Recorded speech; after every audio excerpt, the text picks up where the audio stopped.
Now, this last part is not going to be easy for most people to stomach, because the more you examine this reality, this construct that we live in, the more you realize how deep the deception runs. This is from the February 15th, 1983 Watchtower. And right there on the front cover, we see this film design here with different photos inside of them. Now, if we zoom in on the largest photo, of course, we're going to see those two famous buildings in New York with an airplane heading toward them. Now, on first glance, this looks like a normal image because, sure, it's New York City, and here we have a plane flying by.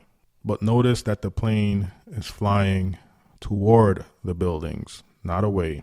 And it's flying at a lower level. It's not somewhere off in the distance. It's very much so in the frame of the illustration.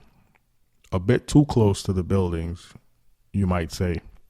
Now, I know people would say, well, this is a coincidence. I know what you're getting at, but it's just a coincidence. It's just a busy city. They're going to show the skyline, and it's going to be a common thing for an aircraft to be flying by the skyline. So if that's the case, how do you explain Watchtower doing something like this two more times? Here we have the October 8th, 1974 awake on the left, and the February 15th, 1975 Watchtower on the right. In both images, we see the exact same buildings and an aircraft flying between them.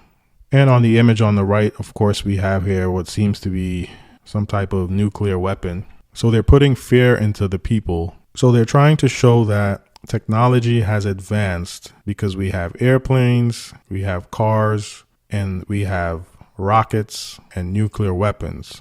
Now, I personally do not believe rockets go into so-called outer space, nor that nuclear weapons actually exist. But that's a discussion for another time. But why would Watchtower show advancement of technology by using an airplane and those two famous buildings? Is that a coincidence? That's 3 times now that we can find those twin towers and aircrafts flying between them or near them.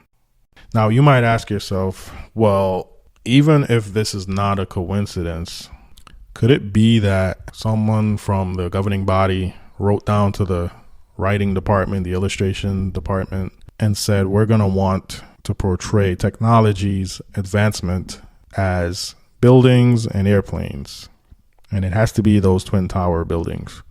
Personally, I don't believe someone from the higher ups or behind the scenes wrote down to the writing department to create these images.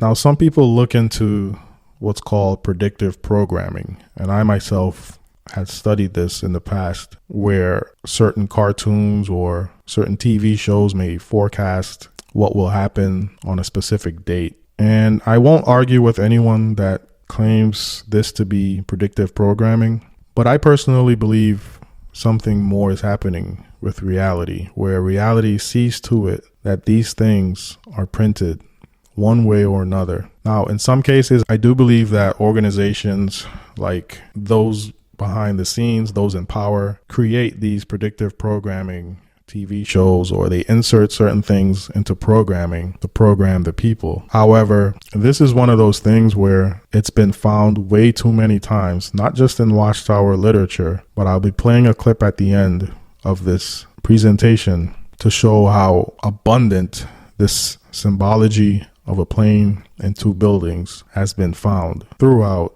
pop culture, cartoons, movies, so on. So regardless of what you believe right now, the point here is that Watchtower is not exempt from being involved in what is being presented here, and that is that they are part of this world. Again, the first thing you learn when you're being indoctrinated is that we are no part of this world. We're different. We're Jehovah's people. But the rank and file witness has no idea what type of organization they're involved with, and that their organization is indeed part of the world, just like every other organization. You do not get to control $1 billion. You do not get to own property in New York and sell it to Jared Kushner and own over $1 billion of real estate. You don't form a company back in the 1800s, have it last over 100 years, get free labor, get volunteers, get voluntary donations week in and week out, grow the business to $1.5 billion in assets, and not be controlled. Jehovah's Witnesses, or Watchtower, is 100% part of the world. Now, going back to the 33 found in Freemasonry, just to show you how connected and planned out these things are. We look at the date of the start of construction of the Twin Towers, which is 1968, and the day that they came down, 2001. That means from construction to destruction, the total amount of years, none other than 33. So this just goes to show you how planned out, how orchestrated, how set up this reality really is. We're living in a script. And many people wake up from being in a religion, from being in a cult, but they fall right back to sleep because they don't understand the way this reality works. However, we'll be going into more of that in future videos.